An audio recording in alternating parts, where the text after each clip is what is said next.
ഓം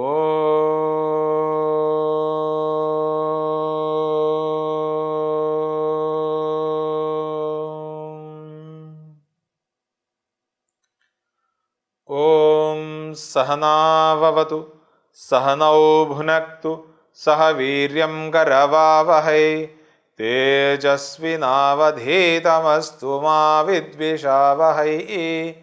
ഓം ശാന്തി ശാന്തി ശാന്തി.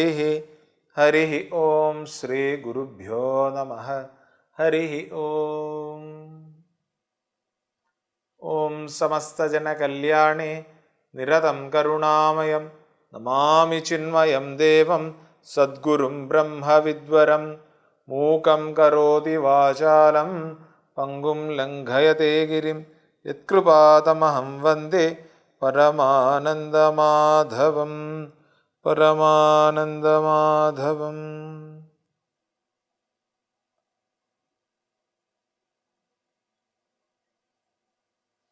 ഓം പാർത്ഥായ പ്രതിബോധിതാം ഭഗവതാ നാരായണേന സ്വയം വ്യാസേന ഗ്രഥിതാം പുരാണമുനിന മധ്യേ മഹാഭാരതം. അദ്വൈതാമൃതവർഷിണീം ഭഗവതീം അഷ്ടാദശാധ്യായിനീം അംബ ത്വാമനുസന്തധാമി ഭഗവദ്ഗീതേ ഭവദ്വേഷിണീം.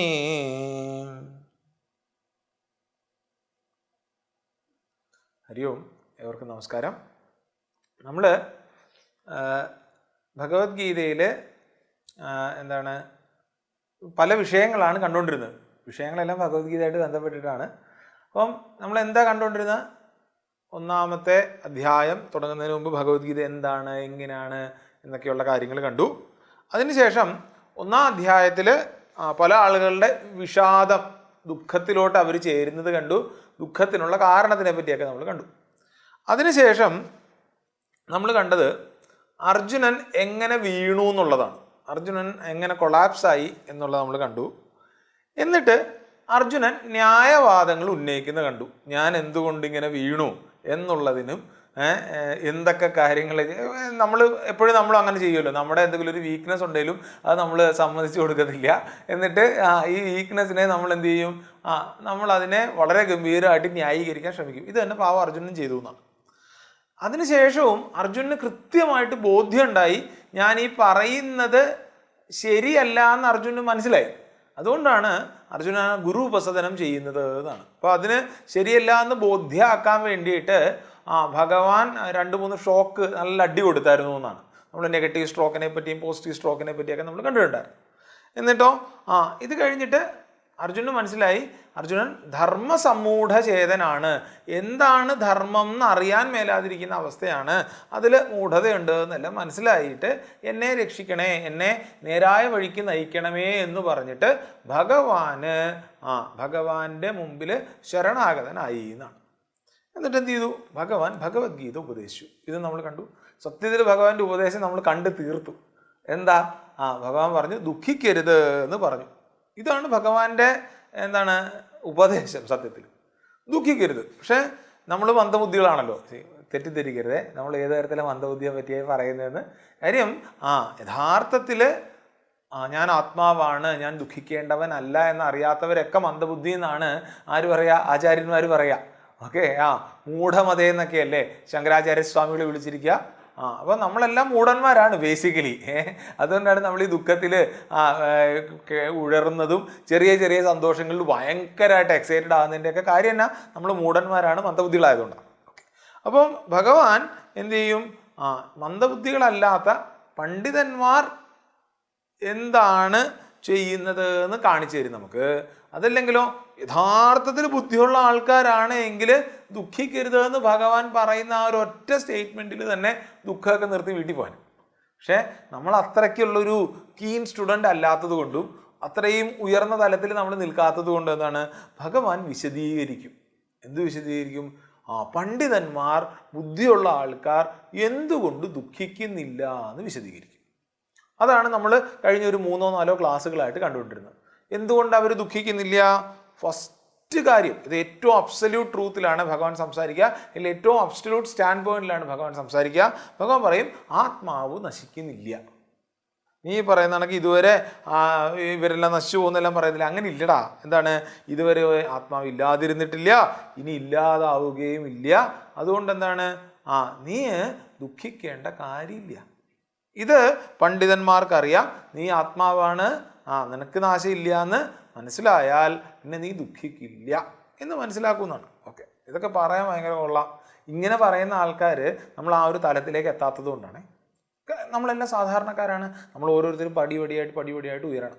അപ്പോൾ ഭഗവാൻ പറയുകയാണെ ഇത് ചിലപ്പോൾ നിനക്ക് മനസ്സിലായെന്ന് വരത്തില്ല. അതുകൊണ്ട് എന്ത് ചെയ്യും, ഇപ്പോൾ നീ വ്യാവഹാരിക തലത്തിൽ എന്ത് ചെയ്യണം, വ്യാവഹാരിക തലത്തിൽ നമ്മൾ എന്ത് ചെയ്യണം എന്നാണ് നമ്മൾ കണ്ടത്.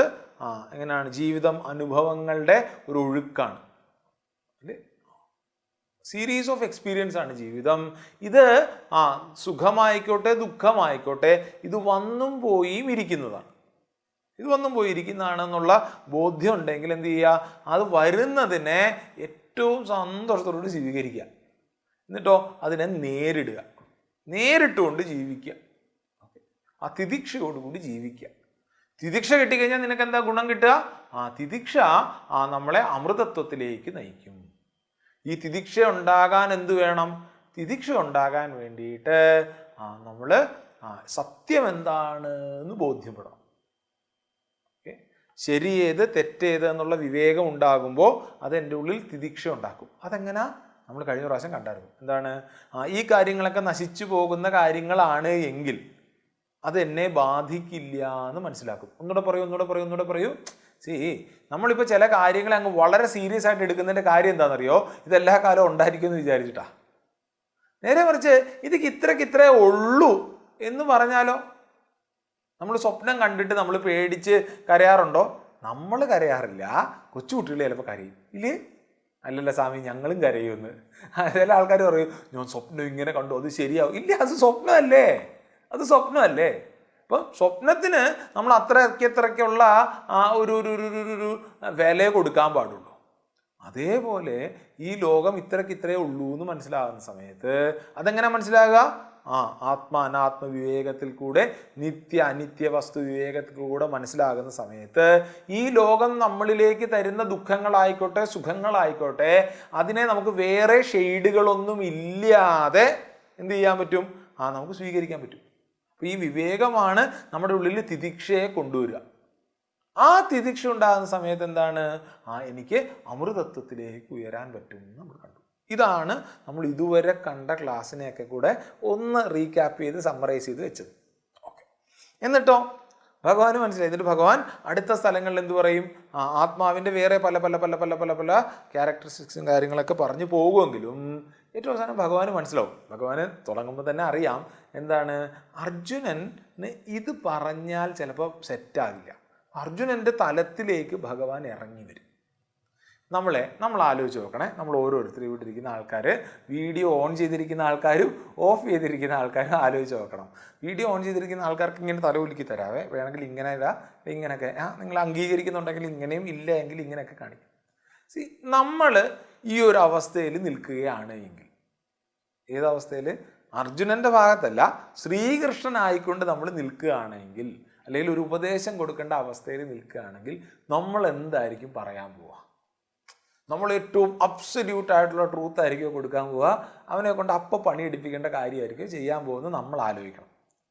ഇനിയോ നമ്മൾ ശ്രീകൃഷ്ണൻ്റെ അടുക്ക ചോദിച്ച അതേ ചോദ്യമാണ് നമ്മുടെ അടുക്കാൻ വരുന്നതെങ്കിൽ നമ്മൾ എന്തായിരിക്കും പറയാൻ പോവുക?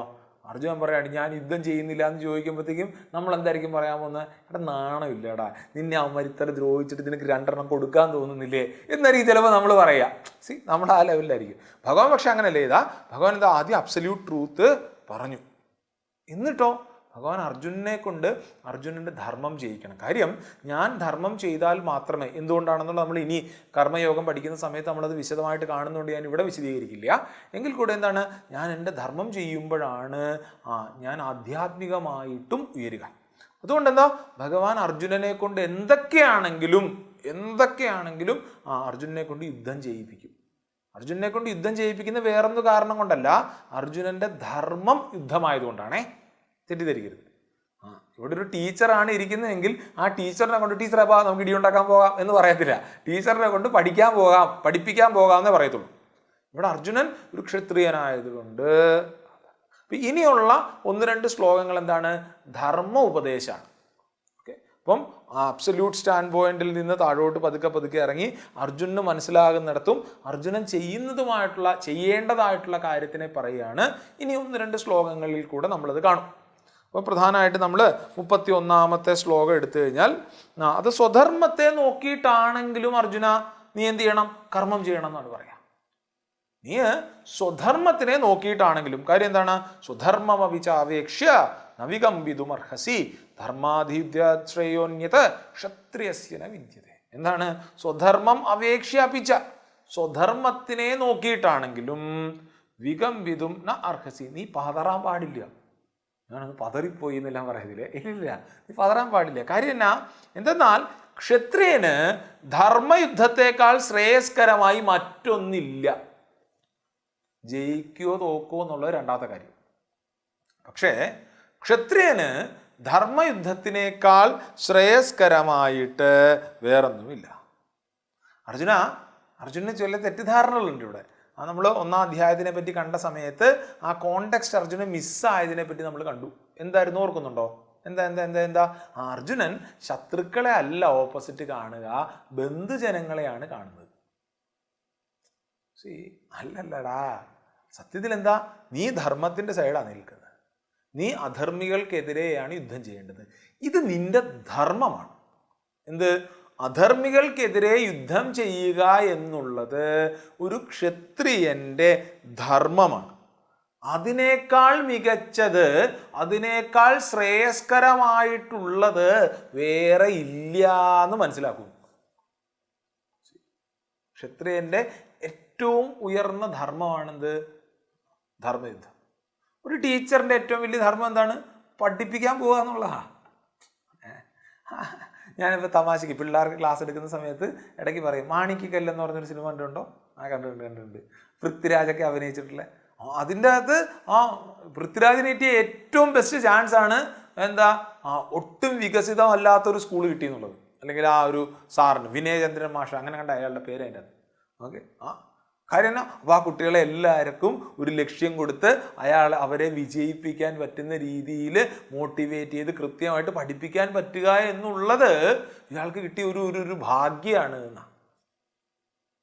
നമ്മൾ ചിലപ്പോൾ പറയത്തില്ലേ, എൻ്റെ ജീവിതം ഇങ്ങനായി, എവിടെയും പ്രശ്നമാണ്. പക്ഷെ അത് കുറച്ചും കൂടെ നല്ലതാണ്. കാര്യം എന്നാ? ഈ പ്രശ്നത്തിനെ വെട്ടിപ്പിടുത്ത് നമ്മൾ മുന്നോട്ട് പോകുന്നതായിരിക്കാം നമുക്ക് വീണ്ടും നമുക്ക് കുറച്ചും കൂടി ഒരു എക്സ്പീരിയൻസും കൂടെ കിട്ടുകയാണ്. ഇവിടെ അർജുനൻ സ്വധർമ്മത്തിനെ മനസ്സിലാക്കിക്കൊണ്ട് എന്ത് ചെയ്യണം? ഈ ധർമ്മയുദ്ധത്തിനെ ചെയ്യണം. കാര്യം അത് ശ്രേയസ്സിനെ നയിക്കും. അതുമാത്രമല്ല എന്താണ് ഈ ധർമ്മയുദ്ധത്തിൻ്റെ പ്രത്യേകത എന്താണ്? പറയാണ്, എതിർച്ഛയാ ചോപപന്നം സ്വർഗദ്വാരം അവാവൃതം. പാർത്ഥ, അർജുന, ഇത് എതിർച്ഛയാ ഉപപന്നം എന്നുവെച്ചാൽ അപ്രാർത്ഥയ, നീ വേണമെന്ന് വിചാരിച്ചിട്ട് വന്നതല്ല. ഇങ്ങനെ ഒരു അവസരം വളരെ കാലത്തിന് ശേഷം മാത്രമേ കിട്ടുള്ളൂ. നീ വീണ്ടും എനിക്ക് വേണം, എനിക്കൊന്ന് തരാവോ, എനിക്കൊരു ചാൻസ് തരാവോ എന്ന് ചോദിച്ച് ചാൻസ് തണ്ടി പുറകെ നടന്നിട്ട് കിട്ടിയതല്ല. പിന്നെന്താണ്? അനപേക്ഷിതമായി വന്നു ചേർന്നാണ്. ഭാഗ്യമാണ് നിന്റെ. മാത്രമല്ല അപാവൃതം സ്വർഗദ്വാരം ച, തുറന്ന സ്വർഗവാതിലാണ്. അതായത് നീ ഇതിൻ്റെ അകത്ത് ജയിച്ചാലും തോറ്റാലും എല്ലാം നിനക്ക് സ്വർഗമാണ്, നിനക്ക് മികവാണ്. എന്താ? ജയിച്ചാ രാജ്യം നേടും. അത് മാത്രമല്ല വിജയി എന്നുള്ള രീതിയിൽ. തോറ്റാലോ വീരസ്വർഗം നേടും. ഇവിടെ തോൽവി എന്ന് പറഞ്ഞാൽ മരണമാണേ. മരിച്ചാൽ ഒരു ക്ഷത്രിയൻ യുദ്ധത്തിൽ മരിച്ചാൽ വീരസ്വർഗമാണ് എന്നാ. ഇതുപോലുള്ള ധർമ്മയുദ്ധം ഭാഗ്യവാന്മാരായ ക്ഷത്രിയർക്കേ കിട്ടൂ. നമ്മൾ ഇവിടെ ഇരുന്ന് ഇത് പറയാൻ ആൾക്കാരല്ലേ, കാര്യം നമ്മളാരും വെടിവെക്കാനൊന്നും പോയിട്ടില്ലല്ലോ. പക്ഷെ എങ്കിലും പറയാം, ഒന്ന് ആലോചിക്കേ, യുദ്ധം ചെയ്യാതെ എന്ത് പട്ടാളക്കാരനാടോ എന്ന് ചോദിക്കാൻ വേണ്ടോ? അല്ലല്ലോ, പട്ടാളക്കാർ അവിടെ ഉള്ളത് കൊണ്ടാണ്, അല്ലെങ്കിൽ അവർ ശക്തമായിട്ട് നിൽക്കുന്നതുകൊണ്ടാണ് ഇവിടെ ഒരു യുദ്ധം നടക്കാത്തത്. അതൊരു കാര്യമുണ്ട്. അവരെ പേടിച്ചിട്ടാണ് എന്താ ചിലപ്പോൾ ഒരു യുദ്ധം നടക്കാത്തത്. പക്ഷെ ആലോചിക്കും, നമ്മൾ പട്ടാളക്കാരുടെയൊക്കെ കൗതുകത്തോടുകൂടി കുട്ടികളെങ്കിലും ചോദിക്കാറില്ലേ, മാമൻ വെടിവെച്ചിട്ടുണ്ടോ, യുദ്ധം ചെയ്തിട്ടുണ്ടോ? ഇല്ലേ? ഇവിടെ അർജുന, നീ ഒരു ക്ഷത്രിയനാണ്, ധർമ്മയുദ്ധത്തിനൊരു ചാൻസ് കിട്ടി, ഇവിടെ അതാണ് ഏറ്റവും വലിയ ഭാഗ്യം എന്ന്. ആ ഭാഗ്യത്തിന് ഇട്ട് കളഞ്ഞിച്ച് പോകാൻ പാടുണ്ടോ എന്ന് മനസ്സിലായില്ലേ? ഇതാണ് ചോദ്യം. ഓക്കെ, ഇത് ഭാഗ്യവാന്മാരായ ക്ഷത്രിയർക്കേ കിട്ടുള്ളൂ. അപ്പുറത്ത് കൗരവന്മാരും ഉണ്ട്, പക്ഷെ അവർ അധർമ്മികളായിട്ടാണ് യുദ്ധം ചെയ്യുക. നീ ധർമ്മത്തിന്റെ ഭാഗത്ത് നിന്ന് ധർമ്മത്തിനെ വിജയിപ്പിക്കാൻ വേണ്ടിയിട്ട് യുദ്ധം ചെയ്യുന്നത് അത് ഭാഗ്യവാന്മാരായിട്ടുള്ള ക്ഷത്രിയർക്ക് കിട്ടും. ഈ യുദ്ധത്തിന്റെ ദൃഷ്ടഫലം എന്താ? ഈ യുദ്ധത്തിന്റെ ദൃഷ്ടഫലം വെച്ചാൽ കാണുന്ന, അല്ലെങ്കിൽ എന്താണ് വിസിബിൾ റിസൾട്ട് എന്താണ്? രാജ്യമാണ് വിസിബിൾ റിസൾട്ട്. ഇതിൻ്റെ അകത്ത് പറയുന്നില്ല, പക്ഷെ എങ്കിലും ഉണ്ട്. ഇതിൽ യുദ്ധം ജയിച്ചാൽ എന്താണ്? രാജ്യം കിട്ടും. ഇനിയോ അദൃഷ്ടഫലം എന്താ? കാണാത്ത ഫലം, ഇൻവിസിബിൾ, അല്ലെങ്കിൽ എന്നാ നോൺ വിസിബിൾ എന്ന് പറയില്ല. ഇൻവിസിബിൾ റിസൾട്ട് എന്താണ്? വീരസ്വർഗാണ്. വീരസ്വർഗം. തോറ്റു കഴിഞ്ഞാൽ വീരസ്വർഗാണ്. ഇത് രണ്ടും സുഖം തന്നെയാണ്. ബേസിക്കലി ഈ യുദ്ധത്തിൻ്റെ ഫലം എന്താണ് അർജുന? ഈ യുദ്ധത്തിൻ്റെ ഫലം അത് സ്വർഗാണ്, അല്ലെങ്കിൽ സുഖാണ്. നീ യുദ്ധം വേണ്ട എന്ന് പറഞ്ഞ് ഇട്ടേച്ച് പോയാലോ? യുദ്ധം ചെയ്തില്ല എങ്കിൽ 33ാമത്തെ ശ്ലോകം എന്താണ്? അധചേത്വമിമം ധർമ്മം സംഗ്രാമം ന കരിഷ്യസി തഥാ സ്വധർമ്മം കീർത്തിം ച ഹിത്വാ പാപമവാപ്സ്യസി. ഏറ്റവും വലിയ പ്രശ്നമാടാ. എന്താണ്? നീ ഇത് സ്വധർമ്മത്തിൻ്റെ സബ് ടോപ്പിക്കാണ്. അതായത് നീ യുദ്ധം ചെയ്തില്ല എങ്കിൽ എന്ത് പറ്റും? അത് വലിയ പ്രശ്നമായി മാറും. കാര്യം എന്നാ? ധർമ്മയുക്തമായ യുദ്ധം നീ ചെയ്തില്ല എങ്കിൽ 2 കാര്യങ്ങൾ സംഭവിക്കും. എന്തൊക്കെയാണ്? അതുമൂലം നിന്റെ സ്വധർമ്മം നശിക്കും. നീ ചെയ്യേണ്ടതായിട്ടുള്ള ധർമ്മവും, അല്ലെങ്കിൽ നിന്റെ ഡ്യൂട്ടി മാത്രമല്ല, നിന്റെ ധർമ്മം തന്നെ നശിക്കും. മാത്രമല്ല കീർത്തിയും പോവും. കീർത്തി എന്ന് പറഞ്ഞാൽ നിനക്ക് ഇത്തിരി നല്ല പേരൊക്കെ ഉണ്ട്. നമ്മൾ ആദ്യം കണ്ടില്ലേ അർജുനൻ്റെ, അല്ലെങ്കിൽ ഭഗവത്ഗീതയുടെ അധികാരിത്വത്തിനെ പറ്റി കണ്ട സമയത്ത് അർജുനനെ പറ്റി പഠിച്ചപ്പോൾ അർജുനൻ്റെ ഏറ്റവും പ്രകടമായിട്ട്, അല്ലെങ്കിൽ ഏറ്റവും മികച്ചതായിട്ടുള്ളൊരു കാര്യം അർജുനൻ്റെ നല്ല പേരാ. വില്ലാളി വീരനായിട്ടുള്ള, നമ്മൾ വില്ലാളി വീരൻ എന്നൊരാളെ പറ്റി പറയുന്ന സമയത്ത് നമ്മൾ ഇവിടെ ഇരിക്കുന്നവരുടെയെങ്കിലും മനസ്സിൽ ആദ്യം വരുന്ന പേരാരുടെയാ? അർജുനൻ്റെയാണ്. ഈ കീർത്തിയൊക്കെ ഇല്ലാതെയാകും. യുദ്ധം ചെയ്തില്ല എങ്കിൽ എന്ത് സംഭവിക്കും? ഈ കീർത്തി ഇല്ലാതാകുക, സ്വധർമ്മം നശിക്കുക മാത്രമല്ല, ഇതിൻ്റെ രണ്ടിൻ്റെയും ഫലമായിക്കൊണ്ട് എന്താണ്? പാപത്തിനെ ബാധിക്കും. എന്തിനെ ബാധിക്കും? പാപത്തിനെ ബാധിക്കും. ഇത് ശ്രദ്ധിക്കേണ്ട ഒരു പോയിന്റാണേ. എന്താണ് പാപം? എന്താ പാപം എന്ന് പറഞ്ഞാൽ? ശബരിമല സീസൺ ആയതാറ് നമ്മളൊരു പാട്ട് കേൾക്കുന്നുണ്ട്, പാപം മറിച്ചിട്ടാൽ പമ്പ എന്ന് പറഞ്ഞ പാട്ട് കേട്ടിട്ടുണ്ട്. അപ്പോൾ പമ്പയുടെ ഓപ്പോസിറ്റാണ് പാപം? അല്ലല്ല. പാപം എന്ന് പറഞ്ഞാൽ എനിക്ക് പല പല പല പല പല ഡെഫിനിഷൻസ് ഉണ്ടെങ്കിൽ എനിക്ക് ഏറ്റവും ഇഷ്ടപ്പെട്ട ഒരു ഡെഫിനിഷൻ ഉണ്ട്. അത് പൂജ്യ ഗുരുദേവൻ സ്വാമി ചിന്മയാനന്ദജി പറയുന്ന ഡെഫിനിഷനാണ്. സ്വാമിജി പറയുക, നമ്മുടെ കഴിവിനനുസരിച്ച് ഉയരാത്തതാണ് പാപം എന്നാണ്. എന്താണ് പാപം? നമ്മുടെ കഴിവിനനുസരിച്ച് ഉയരാത്തതാണ് പാപം. അയ്യോ, അപ്പം നിങ്ങൾ ഈ പറയുന്ന എന്തെങ്കിലും ദുഷ്ടതയൊക്കെ ചെയ്യുന്ന സമയത്ത് പൂച്ചക്കിട്ട് ചവിട്ടി, അത് പാപമാണോ? പാപമാണ്. അതെങ്ങനെ എൻ്റെ കഴിവിനനുസരിച്ച് ഉയരാത്തത്? അതെങ്ങനെ നോക്കിക്കഴിഞ്ഞാൽ പറയാം, എല്ലാ ജീവജാലങ്ങളുടെയും ഉള്ളിലുള്ള ചൈതന്യം ഞാൻ തന്നെയാണ് എന്ന് മനസ്സിലാക്കി എന്നെപ്പോലെ തന്നെ ആ പൂച്ചയും സ്നേഹിക്കാതെ ഞാൻ എന്നെ ദ്രോഹിക്കുമ്പോൾ അത് പാപമാണ്. മനസ്സിലായില്ലേ? ആ രീതിയിൽ കാണണം. പക്ഷേ നമ്മൾ ഈ മോട്ടിവേഷൻ ക്ലാസ് ഒക്കെ എടുക്കുന്ന സമയത്ത് നിങ്ങൾ പാപം വന്നു പോകും എന്നൊന്നും നമ്മൾ ശരിക്കേണ്ട കാര്യം. എന്താ പാപം വരിക എന്ന് പറഞ്ഞാൽ? പാപം എന്ന് പറഞ്ഞാൽ ഞാൻ എൻ്റെ സാധ്യതകളെ വേണ്ട രീതിയിൽ ഉപയോഗിക്കാതെ, ഞാൻ എൻ്റെ കഴിവുകളെ കൃത്യമായിട്ട്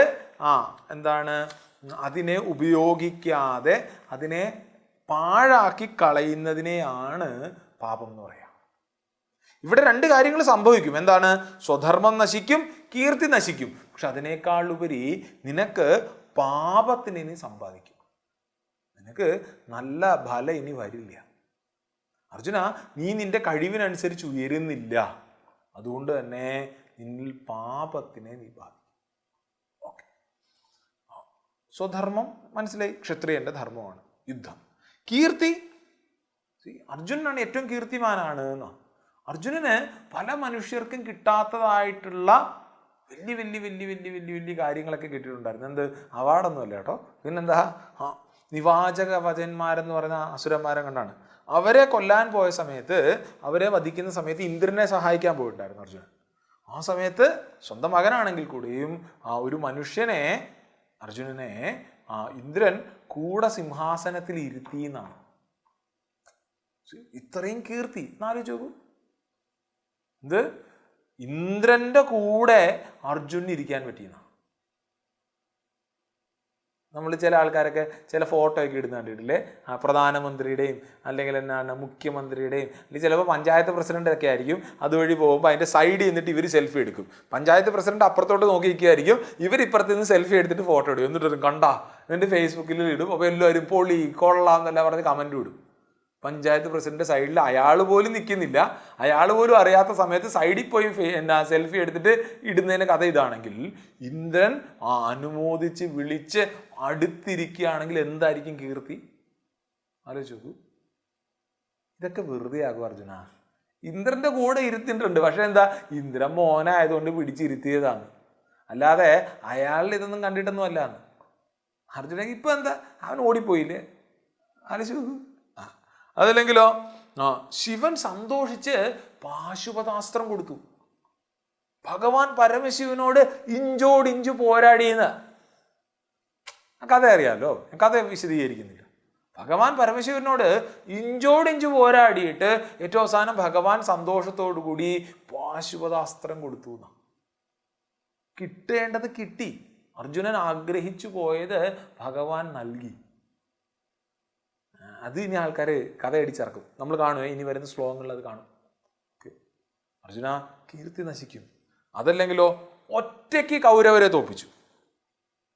ഇപ്പോൾ മത്സ്യരാജ്യത്ത് കൗരവന്മാര് യുദ്ധം നയിച്ചുകൊണ്ട് വന്ന സമയത്ത് ഒറ്റയ്ക്ക് ഉത്തരനുമായിട്ട് പോയിട്ട് ഒറ്റയ്ക്ക് അർജുനൻ കൗരവരെ തോൽപ്പിച്ചു.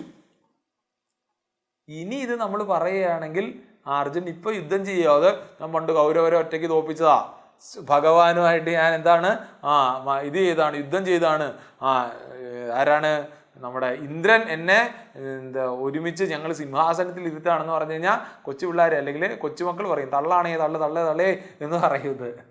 കീർത്തി നശിക്കും. ആലോചിച്ച് നോക്കൂ. അർജുന നീ നിന്റെ ധർമ്മത്തിൽ നിന്ന് വീണാൽ പാപത്തിനെ ബാധിക്കും, കീർത്തി നശിക്കും, ആ സ്വധർമ്മം ചെയ്യാനുള്ള ചാൻസ് പോവുകയും ചെയ്യും. എന്ത് തരം അകീർത്തിയാ വരിക? എന്ത് തരം അകീർത്തിയാ വരിക? കീർത്തി നശിക്കും എന്ന് പറഞ്ഞു, അതൊക്കെ ശരി തന്നെ. പക്ഷെ എന്ത് തരം അകീർത്തിയാണ് വരിക? അകീർത്തിം ചാപി ഭൂതാനി കഥയിഷ്യന്തി തേ വ്യയം. അതാണ് അടുത്ത സാധനം. എന്താണ്? അതായത് അപിച ഭൂതാനി തേ അവ്യയാം അകീർത്തിം കഥയിഷ്യന്തി. എല്ലാ ജീവജാലങ്ങളും നിന്നെ പറ്റി കഥ ഇടിച്ചിറക്കുമെന്ന്. നമ്മളങ്ങനെ ചെയ്യാറില്ലേ? നമുക്ക് വളരെ ഇഷ്ടമുള്ളൊരു കാര്യമാണ് വേറെ ആൾക്കാരുടെ എന്തെങ്കിലുമൊക്കെ മോശം കാര്യങ്ങൾ അടിച്ചുകൊണ്ടിരിക്കുക. ഇത് ആരാ? മനുഷ്യന്മാർ മാത്രമല്ല, എല്ലാ ജീവജാലങ്ങളും. ഭൂതാനി സാധാരണ പ്രാണിവാച, അതായത് എല്ലാവരും. മറ്റേ ഏതോ ഒരു സിനിമയ്ക്കകത്ത് കണ്ടിട്ടില്ലേ, ഏതോ സിനിമയല്ല, മേഘം, അതിൻ്റെ അകത്താണെന്ന് തോന്നുന്നു. എന്താ ശ്രീനിവാസൻ പറയും ഞാൻ ആരാണെന്ന് ഇവിടുത്തെ പട്ടിയോടും പൂച്ചയോടും ചോദിച്ചാൽ മതി എന്ന് പറയുമ്പോഴത്തേക്കും മറ്റേ മമ്മൂട്ടി പറയും ഇവിടെ പട്ടിയും പൂച്ചയും കാണുന്നില്ല എന്ന്. ഇതേപോലെടാ കണ്ട പട്ടിയും പൂച്ചയും വരെ നിന്റെ കഥകൾ ഏത് നീ ഇങ്ങനെ പേടിച്ചു പോയി എന്നുള്ള കഥ അടിച്ചിറക്കുന്നു. അതൊരു കാര്യം. അതല്ലെങ്കിലോ സർവഭൂതാനി എന്ന് പറഞ്ഞാൽ ദേവത, ഋഷി, യക്ഷ, കിന്നര, ഗന്ധർവ ഇത്യാദി ഇത്യാദി പല പല പല പല പല പല ജീവനുകളുണ്ടല്ലോ. ഇവരൊക്കെ പറയും. നമ്മൾ കേട്ടിട്ടില്ലേ, ആരെങ്കിലും ഒരു നല്ലത് ചെയ്യുമ്പോൾ ഗന്ധർവന്മാർ പാട്ടുപാടി, കിന്നരന്മാർ എന്നാണ് നൃത്തം ചെയ്തു എന്നല്ല നമ്മൾ കേൾക്കും. അതിൻ്റെ നേരെ ഓപ്പോസിറ്റ് വരും. അർജുന നീ ആലോചിച്ച് നോക്ക്, നീ ഇവിടുന്ന് ഓടിപ്പോയി കഴിഞ്ഞാൽ നമ്മളും അങ്ങനല്ലേ?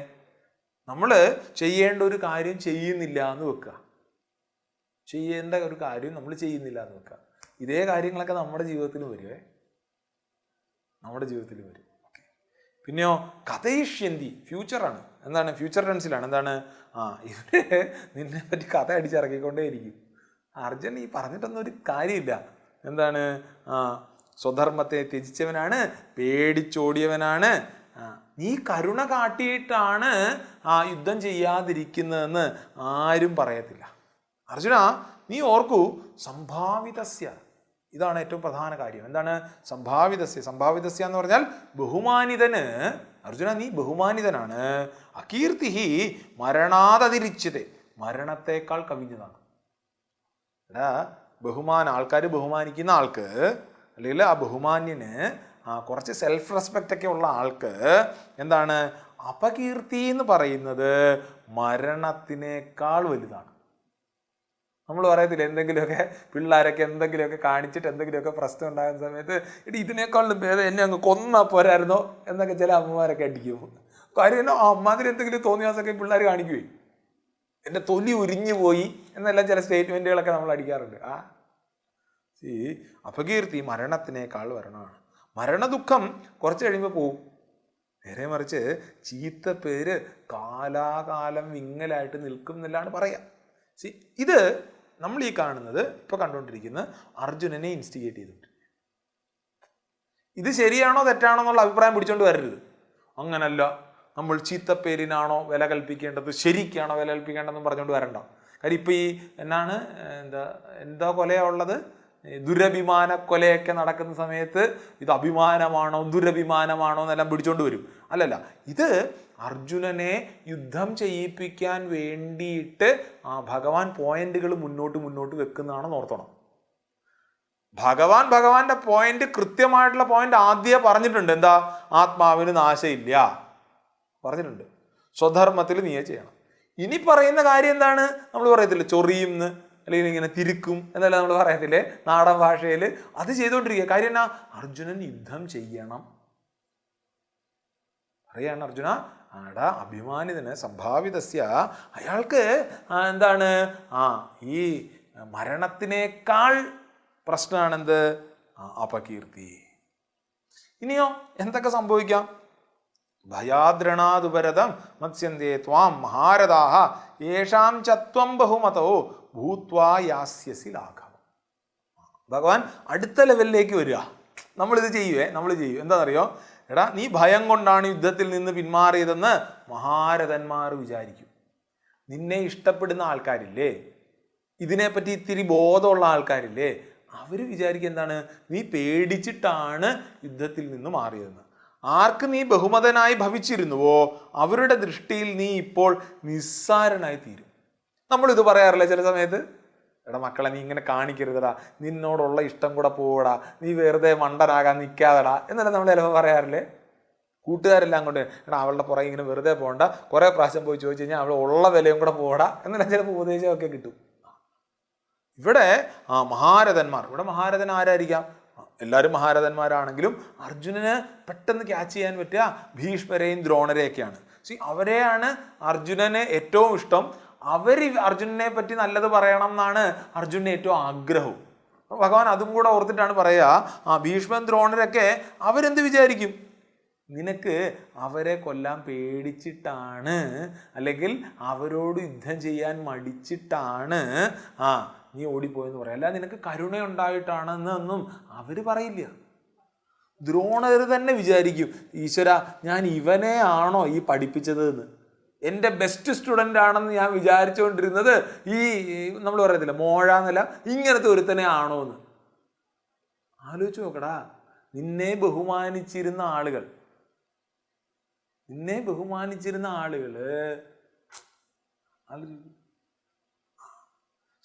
ഇപ്പം ഇതേ സാധനത്തിനെല്ലാം നിങ്ങൾ ക്രിക്കറ്റിലേക്ക് പിടിച്ചേ ഇല്ലേ? ഇപ്പം ക്രിക്കറ്റ് ഇത് കഴിഞ്ഞതേ ഉള്ളൂ. എനിക്ക് വിഷമമായിപ്പോൾ ഇന്ത്യ തോറ്റപ്പോൾ. ആ സമയത്ത് കളിക്കുന്നില്ല എന്ന് പറഞ്ഞ് ഏതെങ്കിലും ബാറ്റ്സ്മാൻ പോവുകയാണെങ്കിലോ നമ്മളിതൊക്കെ പറയും. ഓക്കെ, സ്വന്തം മക്കൾ നിന്നെപ്പറ്റി ചിന്തിക്കും. ദ്രോണർക്ക് വിഷമമുണ്ടാവും, ഭീഷ്മർക്ക് വിഷമമുണ്ടാവും.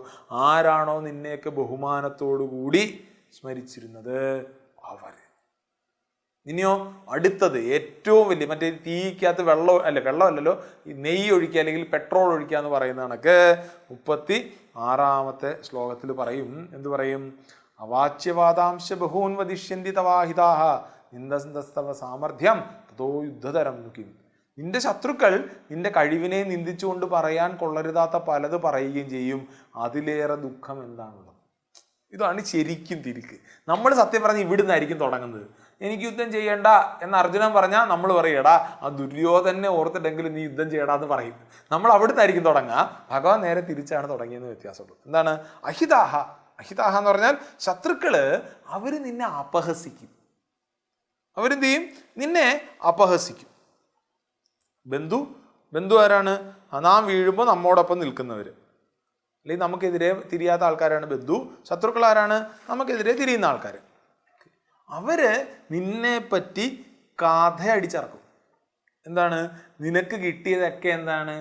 നിനക്ക് കിട്ടിയ ഒരു ഭാഗ്യം കൊണ്ട് കിട്ടിയതാണ്. എന്താണ്?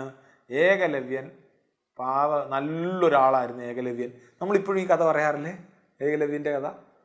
എന്നിട്ട് ആ ദ്രോണര് അർജുനന് വേണ്ടിയിട്ട് ഏകലവ്യനെ അവരിനി ആ കഥ പൊക്കിക്കൊണ്ട് വരും. ഞാൻ ആലോചിച്ച് നോക്കി, ഈ ഒരു അർജുൻ, ഈ പേടി ചോടുന്ന അർജുനന് വേണ്ടിയിട്ടാണോ ആ പാവ ഏകലവ്യന്റെ വിരൽ മുറിച്ചെടുത്തത്? നീ കാരണം നിന്റെ ഗുരുവിന് തന്നെ ചീത്തപ്പേര് വരും. ശത്രുക്കൾ ഇങ്ങനെയൊക്കെ പറഞ്ഞുണ്ടാക്കുവേ. അതല്ലെങ്കിലോ നീ ഗുരുവിനെ മണിയടിക്കുന്നവനാ. കാര്യം എന്താ?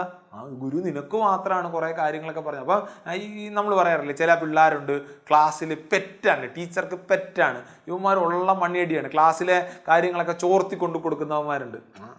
നീ അങ്ങനെയുള്ള ഒരുത്തനാണ് എന്നേലപ്പോൾ പറയും. അല്ലെങ്കിലോ വേറൊരു സാധനം പറയും.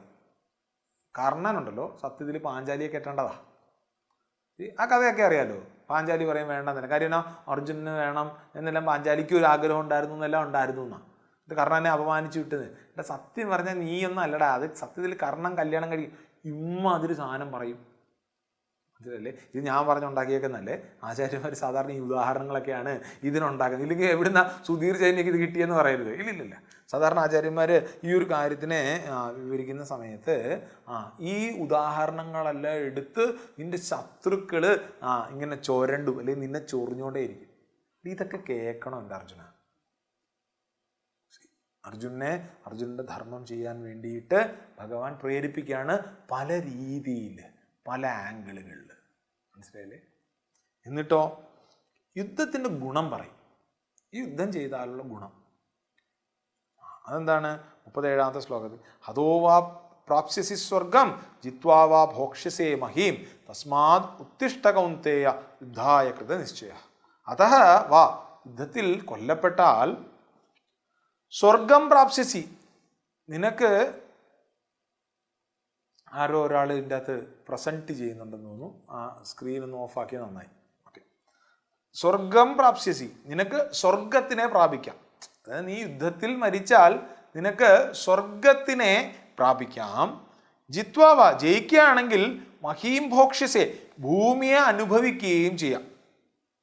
തസ്മാത് കൗന്തേയ, അതുകൊണ്ട് ഹേ അർജുന, യുദ്ധായ കൃതനിശ്ചയ, യുദ്ധം ചെയ്യാൻ തന്നെ നിശ്ചയിച്ച് ഉത്തിഷ്ഠ, എഴുന്നേൽക്കും. ഇത് ഏറ്റവും ബേസിക് ആയിട്ടുള്ള മോട്ടിവേഷനാണ്. ഇതല്ല യഥാർത്ഥത്തിലുള്ള മോട്ടിവേഷൻ. ഓർത്തോണേ, നമ്മളെങ്കിലും എന്താ, ജയിച്ചാൽ നിനക്ക് ഈ ഭൂമിയെ, മരിച്ചാൽ നിനക്ക് സ്വർഗത്തിനെ കിട്ടും. ഇതാണ് നമ്മൾ പറഞ്ഞു തുടങ്ങുന്ന മോട്ടിവേഷൻ. സാധാരണ നമ്മൾ ചെയ്യുന്ന മോട്ടിവേഷൻ ഇതാണ്. ഇതല്ല എന്നാണ്. പിന്നെന്താണ്? ഏറ്റവും പ്രധാന മോട്ടിവേഷൻ എന്താണ്? നമ്മൾ മനസ്സിലാക്കേണ്ട ഭഗവത്ഗീത വിദ്യാർത്ഥി, ആത്മാവിന് നാശമില്ല. ഇല്ല, ഇത് സെറ്റായിട്ടില്ല. ഈ മോട്ടിവേഷൻ ഒന്നും റെഡി ആയിട്ടില്ല. അപ്പോഴാണ് ഭഗവാൻ എന്ത് ചെയ്യുക? അർജുനനെ കർമ്മയോഗത്തിനെ പറ്റി പറഞ്ഞു തുടങ്ങുക. ഓക്കെ, ഇത് വളരെ പ്രധാനപ്പെട്ട ഒരു ടോപ്പിക്കാണ്, ഇനി വരാൻ പോകുന്ന ടോപ്പിക്കുകൾ. ഓക്കെ, അപ്പോൾ ഇന്ന് ഞാൻ എന്ത് ചെയ്യും? ഇന്നൊരു 5 മിനിറ്റ് അല്ലെങ്കിൽ 7:45 വരെ ഈ ഒരു ടോപ്പിക്കിനുള്ളൊരു ഇൻട്രൊഡക്ഷൻ കൂടെ തരും. അപ്പോൾ ഞാൻ ഇതുവരെ എന്താ കണ്ടതെന്ന് നമ്മൾ കാണും. എന്താ ഇതുവരെ കണ്ടത്? ഇതുവരെ കണ്ടത് ഭഗവാന്റെ ഇടയ്ക്ക് അർജുനൻ ദുഃഖത്തോടുകൂടി ഇരിക്കും. ദുഃഖത്തോടുകൂടി ഇരിക്കുന്ന സമയത്ത് ഭഗവാന്റെ ഒക്കെ പറയും, എനിക്ക് ഏറ്റവും ശ്രേയസ്കരമായിട്ടുള്ളതിനെ ഉപദേശിക്കാൻ പറയും. ഗുരു ഉപസദനം കഴിയും. ഭഗവാൻ ഏറ്റവും ശ്രേയസ്സിനെ നൽകുന്നതിനെ ഉപദേശിക്കും. ഏതാ ഏറ്റവും ശ്രേയസ്സിനെ നൽകുന്നത്? ഏറ്റവും ശ്രേയസ്സിനെ നൽകുന്നത് ഞാൻ ആ പൂർണ്ണനാണ് എന്ന് അറിയുന്നതാണ്, ഞാൻ ദുഃഖിക്കാതിരിക്കുന്നതാണ് എന്ന് മനസ്സിലാക്കുന്നതാണ്. ആത്മാവ് ഒരിക്കലും നശിക്കുന്നില്ല, അത് മരിക്കുന്നില്ല, ജനിക്കുന്നില്ല എന്ന് മനസ്സിലാക്കുന്നുള്ളതാണ്. ഓക്കെ, നീ ആ ആത്മാവ് തന്നെയാണ് എന്ന് മനസ്സിലാക്കുന്നു എന്നുള്ളതാണ്. Okay okay okay. പക്ഷെ ഇത് മനസ്സിലാകുന്നില്ലെങ്കിലോ? ഇത് മനസ്സിലാകണം എന്നുണ്ട് എങ്കിൽ നമുക്ക് ഒരു പാകത വേണം. ഈ പാകതയുണ്ട് എങ്കിൽ മാത്രമേ എനിക്ക് ഈ ആത്മാവിന് നാശമില്ല എന്നും ആത്മാവിന് ജനന മരണങ്ങളില്ല എന്നും ആത്മാവ് എല്ലാ കാലമുള്ളതാണ് എന്നും ഞാൻ ആ ആത്മാവാണ് എന്നും മനസ്സിലാവും. അപ്പം ആ പാകതയ്ക്ക് വേണ്ടിയിട്ട് എന്ത് ചെയ്യണം? അതിന് കർമ്മയോഗം ചെയ്യണം. ആ കർമ്മയോഗം എന്താണ്? അതാണ് നമ്മൾ ഇനി കാണാൻ പോകുന്നത്. ഓക്കെ. ഇനി ഇതുമായിട്ട് നേരിട്ട് ബന്ധമുള്ളതാണോ? നേരിട്ട് ബന്ധമുള്ളതാണ്. പക്ഷെ പെട്ടെന്ന് നോക്കിയാൽ നമുക്ക് കാണത്തില്ല ആ ബന്ധം. അങ്ങനെയുള്ളൊരു കാര്യമാണ് ഇവിടെ പറയാൻ പോകുന്നത്. ഓക്കെ. നമ്മുടെ എല്ലാവരുടെയും ജീവിത ലക്ഷ്യം എന്തുവാ? നിങ്ങളാരും ഉത്തരം പറയണ്ട, ഞാൻ തന്നെ പറഞ്ഞോളാം. എന്താ ജീവിത ലക്ഷ്യം? ജീവിത ലക്ഷ്യം നമ്മൾ കണ്ടായിരുന്നു നേരത്തെ ശ്ലോകത്തിൽ. ഒന്നുകിൽ ദുഃഖിക്കാതിരിക്കുക, അല്ലെങ്കിൽ ആനന്ദത്തിനെ തേടുക, അല്ലെങ്കിൽ സന്തോഷത്തോടുകൂടി ഇരിക്കുക, തൃപ്തിയായിട്ടിരിക്കുക. ഇതാണെന്ന് കണ്ടു. ആത്യന്തിക ദുഃഖ നിവൃത്തി, പരമാനന്ദ പ്രാപ്തി, നിത്യതൃപ്തിയാണ് നമ്മുടെ ജീവിത ലക്ഷ്യം എന്ന് നമ്മൾ കണ്ടിട്ടുണ്ട്. നേരത്തെ ഞാനിത് പറഞ്ഞിട്ടുണ്ട്. ഇത് പുറത്തെവിടെയും തേടേണ്ടതല്ല എന്നും നമ്മൾ കണ്ടു. ഇത് നമ്മൾ കണ്ടിട്ടുണ്ട്.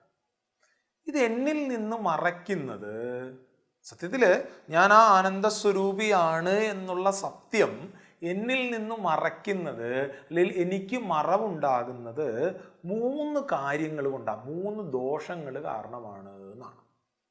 ഓക്കെ. 3 ദോഷം. ഒന്നാമത്തെ ദോഷം മലം ആണ് എന്നാണ്. മലം എന്ന് പറഞ്ഞാൽ അഴുക്ക്. ഓക്കെ. എന്താ പറയാം.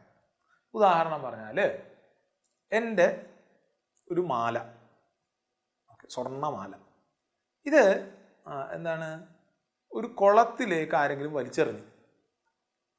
ആ കുളത്തിലെ വെള്ളം അഴുക്കായി കിടക്കുകയാണ് എന്ന് വെക്കുക. നമുക്ക് ആ മാല എവിടാ കിടക്കുന്നത് എന്ന് അറിയാൻ പറ്റുമോ? ഇല്ല. കാര്യം കുളത്തിലെ വെള്ളം അഴുക്കായിട്ട് കിടക്കാണ്. അപ്പോൾ പിന്നെ എന്ത് ചെയ്യണം? ആ കുളത്തിലെ വെള്ളത്തിലെ അഴുക്കൊക്കെ മാറിയാൽ, വെള്ളം തെളിഞ്ഞാൽ മാല എവിടാണ് എന്ന് നമുക്കറിയാൻ പറ്റും. അതേപോലെ ഞാൻ ആനന്ദസ്വരൂപിയാണ്. സ്വർണ്ണമാലയാണ്, ആനന്ദസ്വരൂപിയാണ് ഞാൻ. പക്ഷേ ഞാൻ ആനന്ദസ്വരൂപിയാണ് എന്നെനിക്കറിയാൻ പറ്റാതിരിക്കാൻ ഒരു തടസ്സം എൻ്റെ മനസ്സിലെ അഴുക്കാണ്, എൻ്റെ ഉള്ളിലെ അഴുക്കാണ്. എൻ്റെ ഉള്ളിലെ അഴുക്ക് എന്താണ് എന്ന് ചോദിച്ചാൽ ആചാര്യന്മാർ പറയും വാസനയാണ് എൻ്റെ അഴുക്ക് എന്ന് പറയും. വാസനകളാണ് എന്ന് പറയും. അപ്പോൾ വാസനകൾ എന്ന് പറഞ്ഞാൽ നല്ല മണമാണല്ലോ, അതാണോ? മലയാളത്തിൽ വേണമെങ്കിൽ അങ്ങനെയൊക്കെ പറയാമെന്നാണ്. പക്ഷേ ടെക്നിക്കലി വാസനയ്ക്ക് ഒരു അർത്ഥമുണ്ട്. നമ്മൾ അത്ര ടെക്നിക്കലായിട്ട് പോയില്ലെങ്കിൽ കൂടെയും മണം എടുത്തോ, പിടിച്ചോ. ഞാനൊരു കാറിൻ്റെ അകത്ത് പോവുകയാണെന്ന് വെച്ചോ. ആ കാറിൻ്റെ അകത്തിരുന്ന് AC ഒക്കെ ഇട്ടിട്ട് അതിൻ്റെ അകത്തിരുന്ന് ഞാൻ എന്തെങ്കിലും നല്ല മസാലയുള്ള എന്തെങ്കിലും ഒരു കാര്യം ആഹാരം കഴിച്ചു എന്ന് വെക്കാം. എന്നിട്ട് അതിൻ്റെ പേപ്പറൊക്കെ പൊതിഞ്ഞ് ദൂരെ കൊണ്ട് കളഞ്ഞാലും ആ കാറിൻ്റെ അകത്ത് അതിൻ്റെ അകത്തെ ആ ഒരു മണം തങ്ങി നിൽക്കും. ആണോ അല്ലയോ? വീട്ടിൽ പോയിട്ട് നമ്മളെ കാറ് തുറന്ന് പിള്ളേർ അതിൻ്റെ അകത്തോട്ട് കയറുമ്പോഴോ, അച്ഛാ എന്തോ ഇന്ന് കഴിച്ചേ, പനീറാണോ കഴിച്ചേ, വേറെന്താണ്ടോ കഴിച്ചു, പിസ്സ കഴിച്ചെന്ന് തോന്നുന്നു, പിസ്സയുടെ മണം ഉണ്ടല്ലോ എന്നവർ പറയും. പിസ്സ അതിൻ്റെ അകത്ത് ഇല്ല, അതിൻ്റെ അവശിഷ്ടങ്ങളൊന്നുമില്ല, പക്ഷെ ആ വാസന അവിടെ നിൽപ്പുണ്ട്. അതേപോലെ ചില കാര്യങ്ങൾ ഞാൻ ചെയ്തത് ഒരു ഇംപ്രഷനെ ക്രിയേറ്റ് ചെയ്തിട്ടുണ്ടായിരിക്കും. ഈ വാസന എനിക്ക് കാണാൻ പറ്റില്ല. പക്ഷേ എൻ്റെ ജീവിതത്തിലെ ചില കാര്യങ്ങളോട് ഇടപെടുന്ന സമയത്താണ് ആ വാസന എൻ്റെ ഉള്ളിൽ രാഗദ്വേഷങ്ങളായിട്ട് പ്രകടിക്കുക. ഞാൻ പറയുന്നത് ശ്രദ്ധിച്ചോണം. എന്താണ് ഈ വാസനയുണ്ടല്ലോ? ഏത് വാസന? പിസ്സയുടെ മണം. ആ മണം അവിടെ തങ്ങി നിൽക്കും, പക്ഷെ നമുക്ക് മണം എവിടെയും കാണാൻ പറ്റത്തില്ല. അതേപോലെ ഞാൻ ചെയ്ത പല കാര്യങ്ങളും എൻ്റെ ഉള്ളിൽ എവിടാണെന്നും ചോദിക്കരുത്, എൻ്റെ ഉള്ളിൽ അത് അവിടെ സംസ്കാരമായിട്ട് വാസനയായിട്ട് തങ്ങി നിൽപ്പുണ്ട്.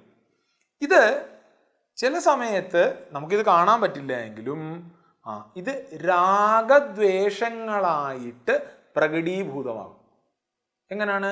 ചില കാര്യങ്ങളോട് എനിക്കൊരു അടുപ്പവും ചില കാര്യങ്ങളോട് എനിക്ക് ദ്വേഷവും ഉണ്ടാകും.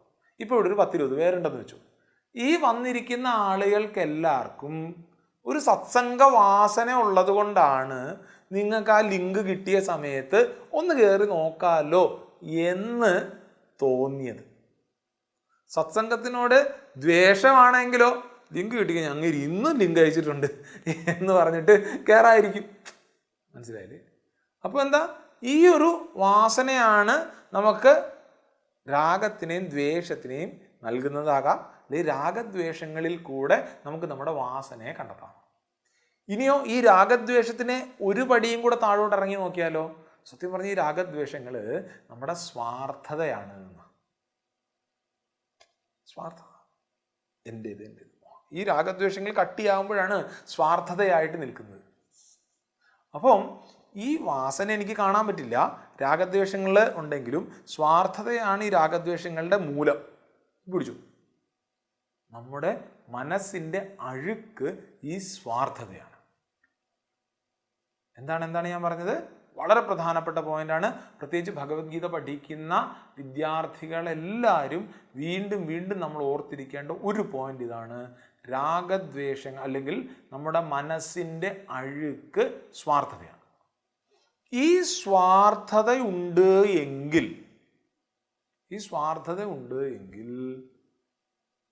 എനിക്ക് ഞാൻ ആനന്ദ സ്വരൂപിയാണ് എന്ന് കാണാൻ പറ്റില്ല, അറിയാൻ പറ്റില്ല. മനസ്സിലായില്ലേ? കാര്യം എന്നാ, ഇത് ക്ലൗഡി, ഇതാണ് മലം. എന്താ അഴുക്ക്? നമ്മുടെ ഉള്ളിലെ അഴുക്ക് എന്താണ്? ഒന്നുകിൽ വാസന എന്ന് പറയാം, ടെക്നിക്കലി കറക്റ്റ് അതാണെങ്കിലും നമുക്ക് മനസ്സിലാകാൻ വേണ്ടിയിട്ട് നമുക്ക് എന്ത് പറയാം? എൻ്റെ ഉള്ളിലെ സ്വാർത്ഥതയാണെന്ത്? എൻ്റെ അഴുക്ക്. അഴുക്കെന്താണ്? സ്വാർത്ഥതയാണ്. അപ്പം നമ്മൾ എന്ത് ചെയ്യണം? സ്വാർത്ഥത ഇല്ലാതാക്കണം. ഈ സ്വാർത്ഥത ഇല്ലാതാക്കാൻ ഞാൻ എന്ത് ചെയ്യണം? ഞാൻ സ്വാർത്ഥതയുടെ ഓപ്പോസിറ്റ് ചെയ്യണം. എന്താ സ്വാർത്ഥതയുടെ ഓപ്പോസിറ്റ്? നിസ്വാർത്ഥത. മനസ്സിലായില്ലേ? ഇവിടെ നമ്മൾ കർമ്മയോഗം എന്ന് പറഞ്ഞ് ചെയ്യാൻ പോകുന്ന കാര്യങ്ങളെല്ലാം ഈ നിസ്വാർത്ഥമായിട്ടുള്ള കാര്യങ്ങളാണ്. ഈ നിസ്വാർത്ഥത മാത്രമല്ല കേട്ടോ, അതിൻ്റെ കൂട്ടത്തിൽ 1-2 അഡീഷൻസും കൂടെ ഉണ്ട്.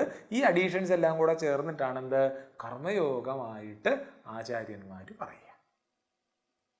കർമ്മയോഗം ആണ് അർജുനനെ കൊണ്ട് ഭഗവാൻ ആദ്യം ചെയ്യിപ്പിക്കുക. കാര്യം കർമ്മയോഗത്തിൽ കൂടെ നമുക്ക് ആ ആത്മാവ് ഞാനാണ് എന്നുള്ളത് മനസ്സിലാക്കാൻ പറ്റുള്ളൂ. കാര്യം ചിത്തശുദ്ധി ഉണ്ടായാലേ പറ്റുള്ളൂ. ഓർക്കുന്നുണ്ടോ? നമ്മൾ സാഖ്യത്തിനെ പറ്റിയും യോഗത്തിനെയും പറ്റി പറഞ്ഞായിരുന്നു. എവിടെ പറഞ്ഞായിരുന്നു? കുറച്ച് നാൾ മുമ്പ് ഞാൻ പറഞ്ഞായിരുന്നു. ആ സാഖ്യത്തിനെയും യോഗത്തിനെയും പറ്റി പറഞ്ഞ സമയത്ത് സാഖ്യം എന്ന് പറയുന്നത് എന്താണ്? സാഖ്യം എന്ന് പറയുന്നത് ആത്മജ്ഞാനമാണ്. യോഗം എന്ന് പറയുന്നത് എന്താണ്? ഈ സാഖ്യത്തിലേക്ക് എത്താൻ വേണ്ടിയിട്ട് നമ്മൾ പരിശീലിക്കുന്നതാണ് യോഗം എന്നാണ്. അപ്പം അതിൻ്റെ അകത്ത് ഒന്നാണെന്ത്? കർമ്മയോഗം. അപ്പോൾ ഭഗവാൻ ഇവിടെ അർജുനനോട് ഇനി നീ യുദ്ധം ചെയ്യടാ എന്നെല്ലാം പറയുന്നതും അതിനു വേണ്ടിയിട്ട് ന്യായവാദങ്ങൾ വെക്കുന്നതൊക്കെ കർമ്മയോഗത്തിൽ കൂടെ ചെയ്യാൻ വേണ്ടിയിട്ടാണ്. കാര്യം എന്താ? കാര്യം ഭഗവാൻ ഒരൊറ്റ ലക്ഷ്യമുള്ളൂ, അർജുനൻ ആ ആത്മാവിനെ അറിയണം എന്നുള്ള ലക്ഷ്യം. പക്ഷെ അതിന് ഇപ്പോഴത്തെ അർജുനൻ്റെ ഒരു അവസ്ഥയിൽ പറ്റില്ല. അതിന് തുടക്കമായിട്ട് എന്ത് ചെയ്യണം? ചിത്തശുദ്ധി ഉണ്ടാക്കണം, മനസ്സിൻ്റെ ശുദ്ധി ഉണ്ടാക്കണം, സ്വാർത്ഥത ഇല്ലാതാക്കണം. അതിനെന്ത് വേണം? അർജുനനോട് കർമ്മയോഗം ചെയ്യാൻ പറയും. വളരെ ഗംഭീരമായിട്ടുള്ള തോട്ട് ഫ്ലോ ആണ്. എന്താണ്? കർമ്മയോഗം ചെയ്യാൻ പറയും. അപ്പോൾ ഈ കർമ്മയോഗത്തിനെ നമ്മൾ കർമ്മയോഗം, കർമ്മം എന്നെല്ലാം പറയുമ്പോൾ നമ്മൾ ചില സമയത്ത് തെറ്റിദ്ധരിക്കാറുണ്ട് വേറെ ചില കാര്യങ്ങളുമായിട്ട്. അപ്പോൾ ഭഗവാൻ ആദ്യം എന്ത് പറയും? അതല്ല, നീ ഇപ്പോൾ ഉദ്ദേശിച്ചില്ലേ, അതല്ല എന്ന് ഭഗവാൻ പറയും. എന്നിട്ട് എന്താണ് കർമ്മയോഗം എന്ന് പറയും. ഓക്കെ, അത് നമ്മൾ അടുത്ത ആഴ്ച കാണും. അപ്പം ഇന്നെന്താ കണ്ടത്? ഇന്ന് ആത്മതത്വത്തിനെ പറ്റി സംസാരിച്ചു. അടുത്ത ആഴ്ച വെച്ചാൽ അടുത്ത ക്ലാസ്സിൽ കാണും, വെള്ളിയാഴ്ച ക്ലാസ്സിൽ കാണും. ആത്മതത്വത്തിനെ പറ്റി സംസാരിച്ചു. ആത്മാവ് ഒന്നായതുകൊണ്ട്, ആത്മാവിന് ജന്മമരണങ്ങളില്ലാത്തതുകൊണ്ട്, ആത്മാവിനെ ആർക്കും നശിപ്പിക്കാൻ പറ്റാത്തതുകൊണ്ട് ഇതറിയാവുന്ന പണ്ഡിതന്മാർ ദുഃഖിക്കില്ല. അർജുന ദുഃഖിക്കണ്ട. ഈ ലെവലിലേക്ക് എത്തിയില്ല എങ്കിൽ നീ യുദ്ധം ചെയ്യണം. എന്തുകൊണ്ടാണ് യുദ്ധം ചെയ്യേണ്ടത്? നിന്റെ ധർമ്മം അതായതുകൊണ്ട് നീ യുദ്ധം ചെയ്യണം. യുദ്ധം ചെയ്തില്ലെങ്കിൽ നിന്നെ സ്നേഹിക്കുന്ന ആളുകൾ നിന്നെ കളിയാക്കും. ഒരു ക്ഷത്രിയന് കിട്ടിയ ഏറ്റവും മികച്ച ചാൻസ് ആണിത്, അതുകൊണ്ട് നീ യുദ്ധം ചെയ്യണം, അല്ലെങ്കിലോ നിന്റെ ശത്രുക്കൾ നിന്നെ കളിയാക്കും, അവർ നിന്നെ കളിയാക്കി നിനക്കെതിരെ കഥ അടിച്ചിറക്കും. ഇത് ഇത്രയും പ്രാക്ടിക്കലി അർജുനെ കൊണ്ട് യുദ്ധം ചെയ്യിപ്പിക്കാൻ വേണ്ടിയിട്ട്. ഇനിയോ അർജുനെ ആധ്യാത്മികമായിട്ട് ഉയർത്തണം എന്നുണ്ട് എങ്കിൽ ഭഗവാന് അർജുനന് കൃത്യമായിട്ട് അർജുനൻ്റെ ഉള്ളിലെ വാസനകളെ, അർജുനൻ്റെ ഉള്ളിലെ മലത്തിനെ, അർജുനൻ്റെ ഉള്ളിലെ രാഗദ്വേഷങ്ങളെ ഇല്ലാതെയാക്കണം. അതിന് ഇനി കർമ്മയോഗത്തിന് ഉപദേശിക്കും. അതെപ്പോൾ ഉപദേശിക്കും? അടുത്ത പ്രാവശ്യം. ഓക്കെ. ഓം ശാന്തി ശാന്തി ശാന്തി. ഹരി ഓം. ശ്രീ ഗുരുഭ്യോ നമഃ. ഹരി ഓം.